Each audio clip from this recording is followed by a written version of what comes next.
അപ്പോൾ അദ്ദേഹം വിവാഹം കഴിച്ച് അദ്ദേഹത്തിന് ഉത്തമനായിരിക്കുന്ന ഒരു പുത്രനുണ്ടായിരുന്നു. ആ പുത്രനെ നേരെ നല്ലപോലെ വളർത്തണം. അപ്പോൾ അദ്ദേഹം ഇങ്ങനെ എപ്പോഴും ഇങ്ങനെ ഈ യാത്ര ഇങ്ങനെ പോയിക്കൊണ്ടിരിക്കും. അങ്ങനെ ഓരോ സ്ഥലത്ത് വേദം പഠിപ്പിക്കാനൊക്കെ ഇങ്ങനെ പോകുന്നതുകൊണ്ട് വീട്ടുകാര്യങ്ങൾ ശ്രദ്ധിക്കാൻ പറ്റാറില്ല. അപ്പോൾ ഭാര്യ ഏൽപ്പിച്ചു, മകൻ നല്ലപോലെ വളർത്തണം, നല്ലപോലെ പഠിപ്പിക്കണം ഏൽപ്പിച്ചു. പക്ഷെ മകൻ എന്ത് ചെയ്തു? അവൻ്റെ പേര് ഗുണനിധി എന്നായിരുന്നെങ്കിലും അവൻ ദുർഗുണനിധിയായിരുന്നു. അവൻ നേരെ അത്യാവശ്യമൊക്കെ ചീട്ട് കളിക്കുക, പണം വെച്ച് ചീട്ട് കളിക്കുക, പണം കിട്ടാതാകുമ്പോൾ വീട്ടിൽ സാധനങ്ങൾ എടുത്തുകൊണ്ട് പോകുക, അങ്ങനെയൊക്കെ ചെയ്യും. അപ്പോൾ ഓരോ ദിവസവും ദീക്ഷിതരടുത്ത് വല്ലപ്പോഴൊക്കെ യാത്രയൊക്കെ കഴിഞ്ഞിട്ട് നേരെ വീട്ടിൽ വന്നിട്ട് ചോദിക്കും, ഭാര്യയോട് ചോദിക്കും, മോൻ എവിടെയെന്ന് ചോദിക്കുമ്പോൾ മോൻ കൂട്ടുകാരുമായിട്ട് വേദം പഠിക്കാനായിട്ട് പോകണമെന്ന് അമ്മ പതുക്കെ നുണയങ്ങോട്ട് പറയും, മോനെ രക്ഷിക്കും. അപ്പോൾ അങ്ങനെയാണ്. അപ്പോൾ ഓരോ പ്രാവശ്യം ഇങ്ങനെ പറഞ്ഞ് ദീക്ഷിത രസിക്കാമെന്ന് വിചാരിച്ചു. അപ്പം അങ്ങനെ ഇരിക്കുമ്പോൾ ഒരിക്കൽ ചീട്ട് കളിക്കാനായിട്ട് പൈസയായി. അപ്പോൾ വീട്ടിലുള്ള പണമൊക്കെ തീർത്ത് എല്ലാം തപ്പി അമ്മയുടെ വളയൊക്കെ എടുത്തുകൊണ്ട് വിറ്റ് നേരെ പണം ചീട്ട് കളിച്ച് കളഞ്ഞു. അവസാനം പിന്നെ ഒരു ദിവസം കയ്യിൽ പണം വേണ്ടാന്ന് എന്ത് പറ്റി?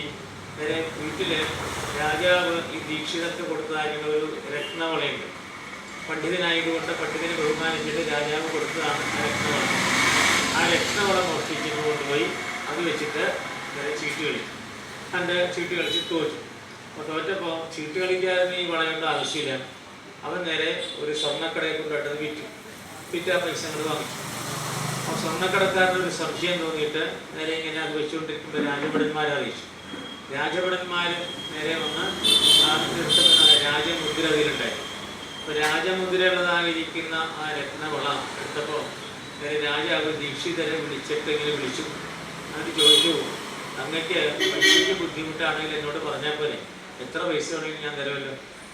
ഞാൻ തന്നതായിരിക്കുന്ന അങ്ങക്ക് കീർത്തിമുദ്രയായിട്ട് തന്ന വള വിൽക്കേണ്ട ആവശ്യം ഉണ്ടായിരുന്നോ എന്ന് ചോദിച്ചു. അപ്പോൾ ആ സമയത്ത് അദ്ദേഹത്തിന് മനസ്സിലായില്ല. നേരെ വീട്ടിലേക്ക് വന്ന് ചോദിച്ചു, മകൻ എവിടെയെന്ന് ചോദിച്ചു. മകൻ വേദം പഠിക്കാൻ പോയെന്ന് പറഞ്ഞു. അപ്പോൾ ആ സമയത്താണ് ദീക്ഷിതര് നേരെ അവിടെ പോകുന്ന ചീട്ട് കളിക്കുക. അപ്പോൾ നേരെ പറഞ്ഞു, ഇത്രയും നാൾ നീ എന്നെ വഞ്ചിക്കുകയായിരുന്നു. അപ്പോൾ എനിക്ക് ഈ വീടുമായിട്ടൊരു ബന്ധമില്ലാന്ന് പറഞ്ഞ് ദീക്ഷിതർ നേരെ വന്ന് പണിങ്ങിപ്പോയി. പിന്നെ കുറേ നാളും കൂടി ജീവിക്കാനുള്ള പൈസയൊക്കെ ഉണ്ടായി. അത് കഴിഞ്ഞപ്പോഴെന്തായി പൈസയൊക്കെ തീർന്നു. അപ്പോൾ നേരെ പട്ടിണിയായി കഴിയുമ്പോൾ അമ്മയും എല്ലാവരും നേരെ ദുരിതത്തിലായി. അപ്പോൾ ഭക്ഷണം കഴിക്കാൻ നിർത്തിയില്ലാതെ ഈ ഗുണനിധി എന്നുള്ളതായിരിക്കുന്ന കുട്ടി ഒരു 10-14 വയസ്സുള്ള കുട്ടിയാണ്. അവനെന്ത് ചെയ്തു? നേരെ നടന്നു. ഭക്ഷണമില്ല, പട്ടിണിയാണ്. എവിടെന്നെങ്കിലും എന്തെങ്കിലും കിട്ടുന്ന രാവിലെ അവർ നടന്ന് ഒരു സ്ഥലത്ത് നിന്ന് ഒന്നും കിട്ടിയില്ല. അങ്ങനെ നടന്ന് കുറേ ദൂരത്തിൽ ശിവാലയമുണ്ട്, ശിവക്ഷേത്രമാണ്. ശിവക്ഷേത്രത്തിൻ്റെ സമീപത്തുള്ള ഒരു ആൽവൃക്ഷത്തിൻ്റെ ചുവട്ടിലിരുന്നു. അപ്പോൾ ആൽവൃക്ഷത്തിൻ്റെ ചുവട്ടിലിരുന്നപ്പോൾ അന്ന് പ്രദോഷത്തിന് നേരെ വൈകുന്നേരം മഹാദേവന് ധാരയുണ്ട്, നിവേദ്യമുണ്ട്. സാധാരണ രീതിയിൽ ശിവക്ഷേത്രത്തിന് വലിയൊരു ധാരയില്ല, സാധാരണ ഒരു അത്താഴ പൂജ മാത്രമേ. പ്രദോഷത്തിൻ്റെ നിന്ന് നേരെ 1000 കുടം ധാരാളം ധാര കഴിഞ്ഞാൽ നല്ല നിവേദ്യം കൊടുക്കുന്നതാണ് മഹാദേവൻ. അപ്പോൾ ധാര കഴിഞ്ഞിട്ട് മഹാദേവന് നിവേദ്യമൊക്കെ കൊടുത്ത് നേരെ ശാന്തിക്കാരൻ ശ്രീകോവിലിൻ്റെ വാതിൽ പതുക്കെ അങ്ങനെ അടച്ചു. അതായത് പൂർണ്ണമായിട്ട് അടച്ചിട്ടില്ല, അങ്ങനെ സമയമില്ല. എന്നതിന് കപ്പലിലേക്ക് വരും. അപ്പോൾ ഈ ആൽത്തറയിലിരിക്കുന്നതായിരിക്കും ഗുണനിധി കണ്ടു. ശ്രീകോവിലിനകത്ത് നിവേദ്യമുണ്ട് എന്ന് മനസ്സിലായി. അപ്പം നിവേദ്യത്തിൻ്റെ ആ നല്ല ശർക്കര പായസമൊക്കെയുള്ള നിവേദ്യമാണ്.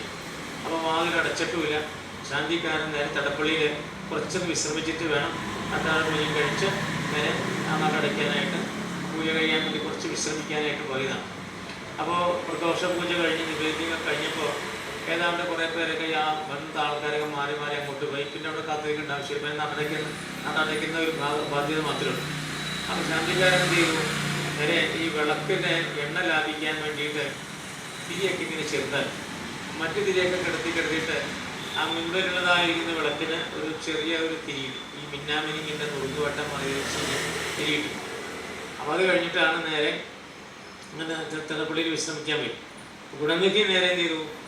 ശ്രീകോവിലിനകത്ത് ശിവ നൈവേദ്യമുണ്ട്, വിശന്നിട്ട് വയ്യാൽ, അപ്പോൾ വിശക്കുന്ന എന്തെങ്കിലും കഴിക്കണം. അപ്പോൾ നേരെ പതുക്കെ അകത്ത് കയറി, ശ്രീകോവിലിൻ്റെ അകത്ത് കയറി. അപ്പോൾ ഈ നിവേദ്യം ഇവിടെ വെച്ചിങ്ങനെ കാണാൻ ഇരുട്ടാണ്.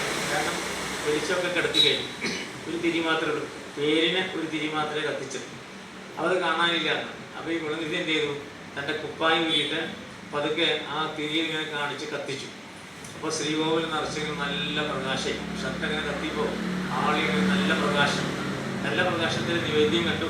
അതവിടെ ഇട്ടിട്ട് ആ നിവേദ്യം എടുത്ത് പുറത്തിറങ്ങിയപ്പോൾ കാല് തട്ടി പടപടപടാന്ന് വീണു. ഉടനെ തന്നെ ആളുകളൊക്കെ ഓടി വന്നു. ആളുകളൊക്കെ ഭക്തന്മാർ വന്ന് ശിവനൈവേദ്യം മോഷ്ടിക്കുക മഹാപാപാണ്. അപ്പോൾ ആളുകളെ കൂടി അവനെ അടിച്ച് നേരെ അങ്ങോട്ട് കൊന്നു. അപ്പോൾ ശിവനൈവേദ്യം മോഷ്ടിച്ചപ്പോൾ അടിച്ചങ്ങോട്ട് കൊന്നു. അവൻ നേരെ മരിച്ചു കഴിഞ്ഞപ്പോൾ എന്തായി, നേരെ ശിവഭടന്മാർ ശിവലോകത്തിലേക്ക് കൊണ്ടുപോയി. അപ്പം എന്താണ് കാരണം എന്ന് ചോദിച്ചു. അപ്പോൾ എല്ലാവരും ചോദിച്ചത് എന്താണ്, ശിവനൈവേദ്യം മോഷ്ടിക്കുന്നത് പാപമാണ്. എന്നിട്ട് അവനെ നേരെ മഹാദേവൻ എന്തുകൊണ്ടാണ് ശിവലോകത്തിലേക്ക് കൊണ്ടുപോയെന്ന്.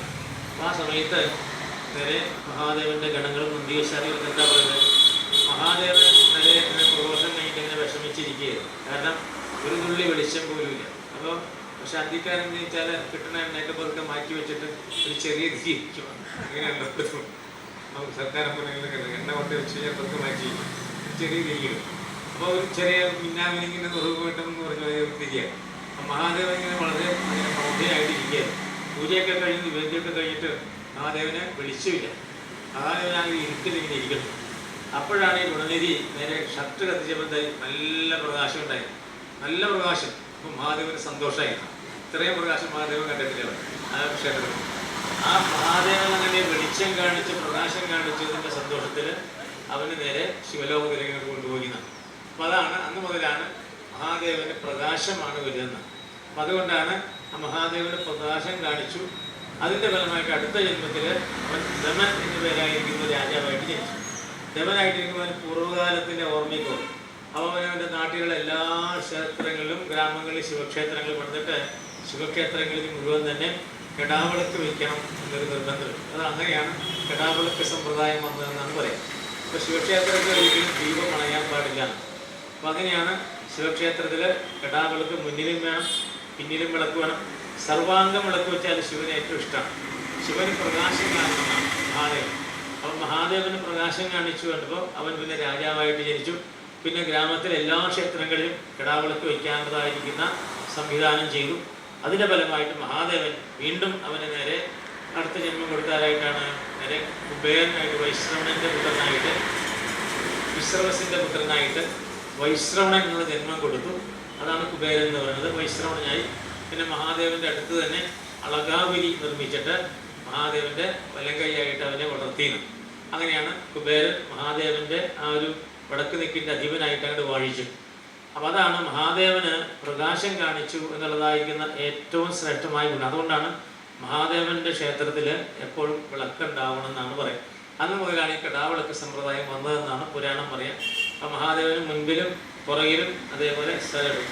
മുൻപിൽ എപ്പോഴും രാത്രിയും പകലും ഇങ്ങനെ വിളക്ക് തട്ടിക്കൊണ്ടിരിക്കണം, കാരണം മഹാദേവന് ഇത് വേണം. അപ്പോൾ അതുകൊണ്ട് അങ്ങനെയാണ് മഹാദേവന് ദീപം കാണിച്ചു എന്നുള്ള ഒരൊറ്റ പുണ്യം കൊണ്ട് അവൻ ശിവനൈവേദ്യം മോഷ്ടിച്ചു എന്നുള്ള പാപത്തിൽ നിന്ന് ഒഴിവാക്കി അവന് ശ്രേഷ്ഠമായിരിക്കുന്ന പദങ്ങളെ കൊടുത്തു എന്നുള്ളതാണ് നേരെ ശിവപുരാണത്തിൽ പറയുന്ന കഥ. അപ്പോൾ അറിയാതെ ചെയ്യുന്നതായിരിക്കുന്ന ശിവ അപരാധങ്ങളൊക്കെ തന്നെ മഹാദേവൻ പൊറുക്കും. കാരണം അവന് പട്ടിണി കിടന്നിട്ടാണ്, വിശന്നിട്ടാണ് കഴിച്ചത്. അവർ തല്ലി കൊന്നു. പണ്ട് വയനാട്ടിലെ മധുവിനെ തല്ലി കൊന്നു, വയനാട്ടിലെ തല്ലി കൊന്നു. അപ്പോൾ അന്നത്തെ കാലത്ത് അവൻ നേദ്യം മോഷ്ടിച്ചു എന്ന് പറഞ്ഞിട്ട് അവരെ തല്ലി കൊന്നു. പക്ഷെ ശിവൻ അവനെ നേരെ ഉയർത്തിയാണ്. അതാണ് മഹാദേവന്റെ കാരുണ്യം എന്ന് പറയും. അത് അന്ന് മുതൽക്കാണ് മഹാദേവന്റെ ക്ഷേത്രങ്ങളിൽ വിളക്കണയരുത്, എപ്പോഴും വിളക്കുണ്ടാകുമെന്നാണ് പറയും. അപ്പോൾ അതാണ് കഥ. നാളെ രാവിലെ വായിക്കുന്ന കഥ നമ്മൾ മനസ്സിലാക്കേണ്ടത് അതാണ്. ശിവന്റെ വിളക്ക് ദീപം അണയരുത് എന്ന തത്വം അതാണ്. അപ്പോൾ ഇനി നാളെ സതിയുടെ ജന്മം സതീകണ്ഠം ഒക്കെ വായിച്ച് മൃത്യുഞ്ജയ മന്ത്രം കതിരാണ് വരിക. നാളെ ഒരു 6 മണിക്ക് നമുക്ക് ഒരു 5-5:30 മണിയാകുമ്പോഴേക്കും മൃത്യുഞ്ജയം ജപിച്ച് ഒരു ദീപാരാധന നടത്താം. ഇന്ന് നമ്മുടെ ഈ ദിവസം അവസാനിപ്പിക്കുമ്പോൾ നേരെ 108 നമഃശിവായ ജപിക്കണം. എല്ലാവർക്കും ഓരോ ഈ 108 നമഃശിവായ ജപിക്കുന്ന ഒരു കീർത്തനുണ്ട്. പഴയ ഒരു യജ്ഞപ്രസാദം എടുത്താണ്, പഴയ യജ്ഞപ്രസാദമാണ്. അപ്പോൾ അത് എല്ലാവർക്കും ഒന്നിച്ച് വായിക്കണം. അപ്പോൾ അതായത് അതിൻ്റെ ആദ്യത്തെ വരി പറ്റിലും പല്ലവി എല്ലാവരും നിങ്ങൾ ഏറ്റുപാടണം. നമഃശിവായ നിങ്ങൾ എല്ലാവരും ഉറക്കെ ഏറ്റുപാടുന്നതാണ്. അപ്പോൾ എല്ലാവരും കിട്ടാത്തവരെങ്കിൽ വേണം, നാളെ ബാക്കിയുള്ളവർക്ക് കൊടുക്കാം. അങ്ങനെ കിട്ടാതെങ്കിൽ പല്ലവി എല്ലാവരും ഏറ്റുപാടണം. അതിൻ്റെ മുൻവാശം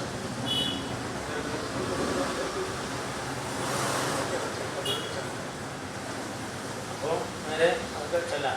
ചെല്ലി കഴിഞ്ഞിട്ടാണ് ദീപാരാധന. ആ തുടങ്ങി തരാൻ അതിലേക്ക് വയ്ക്കാം. അപ്പോൾ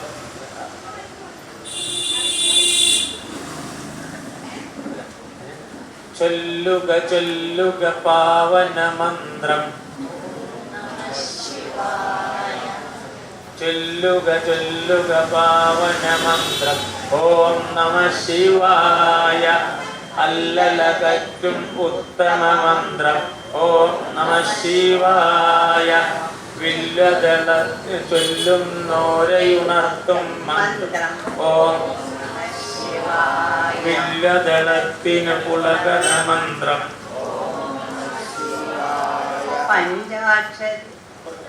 പഞ്ചാക്ഷരി എന്നറിയും മന്ത്രം. ഓം നമ ശിവായ. പഞ്ചാമൃതവും തോൽക്കും മന്ത്രം. ഓം നമ ശിവായ. പാപത്തെ മുടിക്കും മന്ത്രം. ഓം നമ ശിവായ. അന്തർദിക്കിനു സുലഭം മന്ത്രം. നമ ശിവായ നമ ശിവായ. ഓം നമ ശിവായ.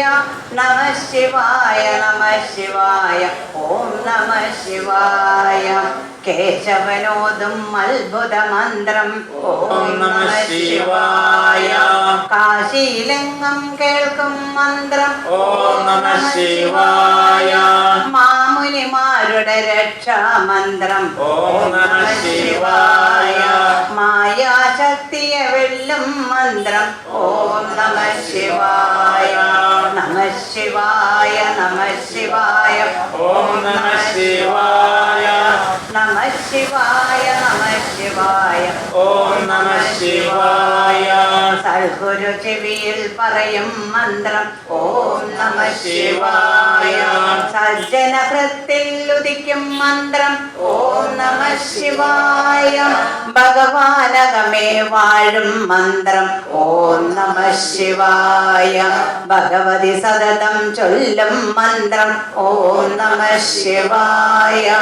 നമ ശിവായ നമ ശിവായ. ഓം നമ ശിവായ. ഭക്തർക്ക് ഭയം നൽകും മന്ത്രം. ഓം നമ ശിവായ. മുക്തന്മാരും ഉരയ്ക്കും മന്ത്രം. ഓം നമ ശിവായ. കാമൻ പേടിച്ചോടും മന്ത്രം. ഓം നമ ശിവായ. കാലനെ ഓടിച്ചിടും മന്ത്രം. ഓം നമ ശിവായ. നമ ശിവായ നമ ശിവായ. ഓം നമ ശിവായ. പശുവായ നമ ശിവായ. ഓം നമ ശിവായ. പശുവേ പശുപതിയാക്കും മന്ത്രം. ഓം നമ ശിവായ. അശുഭം പോക്കി കാക്കും മന്ത്രം. ഓം നമ ശിവായ. മന്ത്രങ്ങളിൽ വച്ചൊന്നാം മന്ത്രം. ഓം നമ ശിവായ. തന്ത്രം കൊണ്ടു ലഭിക്കാം മന്ത്രം. ഓം നമ ശിവായ. നമ ശിവായ നമ ശിവായ. ഓം നമ ശിവായ. നമ ശിവായ നമ ശിവായ. ഓം നമ ശിവായ. സംഗമശേഷം മുടുക്കും മന്ത്രം. ഓം നമ ശിവായ. സംസ്മൃതി വൃക്ഷം വീഴ്ത്തും മന്ത്രം. ഓം നമ ശിവായ. രോഗങ്ങൾക്കു മരുന്നാം മന്ത്രം. ഓം നമ ശിവായ. ഭോഗാസക്തിയുടയ്ക്കും മന്ത്രം. ഓം നമ ശിവായ. നമ ശിവായ നമ ശിവായ. ഓം നമ ശിവായ. നമ ശിവായ നമ ശിവായ. ഓം നമ ശിവായ.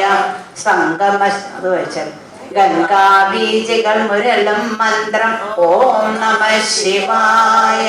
ഗൗരീ ദേവിക്കുയരാം മന്ത്രം. ഓം നമ ശിവായ.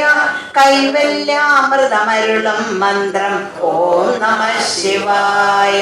കൈലാസത്തിൽ മുഴങ്ങും മന്ത്രം. ഓം നമ ശിവായ. നമ ശിവായ നമ ശിവായ. ഓം നമ ശിവായ. നമ ശിവായ നമ ശിവായ. ഓം നമ ശിവായ. അംഗജനാർത്ഥി വളർത്തും മന്ത്രം. ഓം നമ ശിവായ.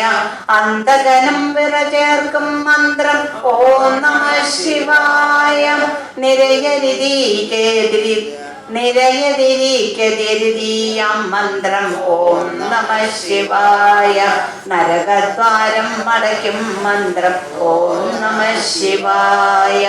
നമ ശിവായ നമ ശിവായ നമ ശിവായ നമ ശിവായ ഓം നമ ശിവായ. സങ്കടമൊക്കെ ഹനിക്കും മന്ത്രം ഓം നമ ശിവായ. സംസാരാഗ്നി കെടുത്തും മന്ത്രം ഓം നമ ശിവായ. വിദ്വാൻമാരുടെ വിദ്യാമന്ത്രം ഓം നമ ശിവായ. വിണ്ണോരൊക്കെ ജപിക്കും മന്ത്രം ഓം നമ ശിവായ. നമ ശിവായ നമ ശിവായ ഓം നമ ശിവായ. ഓം ശിവായ നമ ശിവായ ഓം നമ ശിവായ. സന്ധ്യക്കശരണരോധം മന്ത്രം ഓം നമ ശിവായ. ഇന്ദ്രിയദാസന ദുർലഭ മന്ത്രം ഓം നമ ശിവായ. ജീവന ശിവനായി മാറ്റും മന്ത്രം ഓം നമ ശിവായ. രാവണനും കൈകൊണ്ടൊരു മന്ത്രം ഓം നമ ശിവായ. നമ ശിവായ നമ ശിവായ ഓം നമ ശിവായ.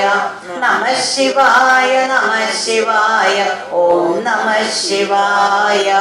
ബ്രഹ്മാനന്ദം മണയ്ക്കും മന്ത്രം ഓം നമ ശിവായ. ബ്രഹ്മാണ്ടത്തിനു താങ്ങാം മന്ത്രം ഓം നമ ശിവായ. നഞ്ചിനെയും സുതയാക്കും മന്ത്രം ഓം നമ ശിവായ. മഞ്ജുളമായിടും ആദിമ മന്ത്രം ഓം നമ ശിവായ. നമ ശിവായ നമ ശിവായ ഓം നമ ശിവായ. നമ ശിവായ നമ ശിവായ ഓം നമ ശിവായ. പ്രണവം ചേർന്ന മഹത്താം മന്ത്രം ഓം നമ ശിവായ. പ്രണതരെ രക്ഷിച്ചിടും മന്ത്രം ഓം നമ ശിവായ. കർമ്മം കേട്ടുമുറിക്കും മന്ത്രം ഓം നമ ശിവായ. ശർമ്മം പോക്കും വൈദിക മന്ത്രം ഓം നമ ശിവായ. നമ ശിവായ നമ ശിവായ ഓം നമ ശിവായ. നമ ശിവായ നമ ശിവായ ഓം നമ ശിവായ. മൃത്യുഭയത്തെ അകറ്റും മന്ത്രം ഓം നമ ശിവായ. അത്യുത്സാഹം പകരും മന്ത്രം ഓം നമ ശിവായ. സത്യത്തിൻ തുടി പൊട്ടും മന്ത്രം ഓം നമ ശിവായ. നിത്യവും ഓതിയിടേണ്ടും മന്ത്രം ഓം നമ ശിവായ. നമ ശിവായ നമ ശിവായ ഓം നമ ശിവായ. നമ ശിവായ നമ ശിവായ ഓം നമ ശിവായ. ജീവിത ദുഃഖം നീക്കും മന്ത്രം ഓം നമ ശിവായ. ശിവലിംഗത്തിനു ഹർഷത മന്ത്രം ഓം നമ ശിവായ. നാമുഖനോർക്കും നിത്യം മന്ത്രം ഓം നമ ശിവായ. ആത്മവിചാരം ഉണർത്തും മന്ത്രം ഓം നമ ശിവായ. നമ ശിവായ നമ ശിവായ ഓം നമ ശിവായ. നമ ശിവായ നമ ശിവായ ഓം നമ ശിവായ. മർത്യന് തുണയായി മേവും മന്ത്രം ഓം നമ ശിവായ. മുക്തിയിലേക്കു നയിക്കും മന്ത്രം ഓം നമ ശിവായ. അഭ്യുദയക്കരികായ്ക്കും മന്ത്രം ഓം നമ ശിവായ. അഷ്ടൈശ്വര്യപ്രദമാം മന്ത്രം ഓം നമ ശിവായ. നമ ശിവായ നമ ശിവായ ഓം നമ ശിവായ. നമ ശിവായ നമ ശിവായ ഓം നമ ശിവായ. നാക്കിന് ശുദ്ധിയണയ്ക്കും മന്ത്രം ഓം നമ ശിവായ. വാക്കിന് സിദ്ധി വരുത്തും മന്ത്രം ഓം നമ ശിവായ. അറിവിൻ കതിരുകൾ വീശും മന്ത്രം ഓം നമ ശിവായ. കുറവുകളൊക്കെ നികത്തും മന്ത്രം ഓം നമ ശിവായ. നമ ശിവായ നമ ശിവായ ഓം നമ ശിവായ. നമ ശിവായ നമ ശിവായ ഓം നമ ശിവായ. ആനന്ദത്തിൻ തികവാം മന്ത്രം ഓം നമ ശിവായ. ആയുർനാശം തടയും മന്ത്രം ഓം നമ ശിവായ. ശോകമരത്തിനു മഴുവാം മന്ത്രം ഓം നമ ശിവായ. നാഗം മഞ്ഞിന് തന്നൊരു മന്ത്രം ഓം നമ ശിവായ. നമ ശിവായ നമ ശിവായ ഓം നമ ശിവായ. നമ ശിവായ നമ ശിവായ ഓം നമ ശിവായ. നമ ശിവായ നമ ശിവായ ഓം നമ ശിവായ. നമ ശിവായ നമ ശിവായ ഓം നമ ശിവായ. പാർവതീപതി ഹര ഹര മഹാദേവ.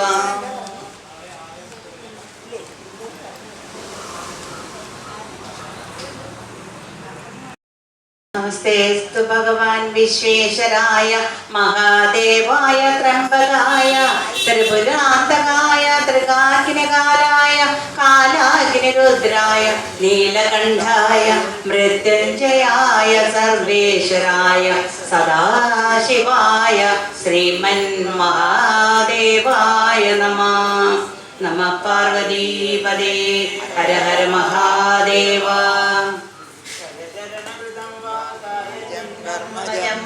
ശ്രവണനയനജം വാ മാനസം വാ വിഹിതമവിഹിതം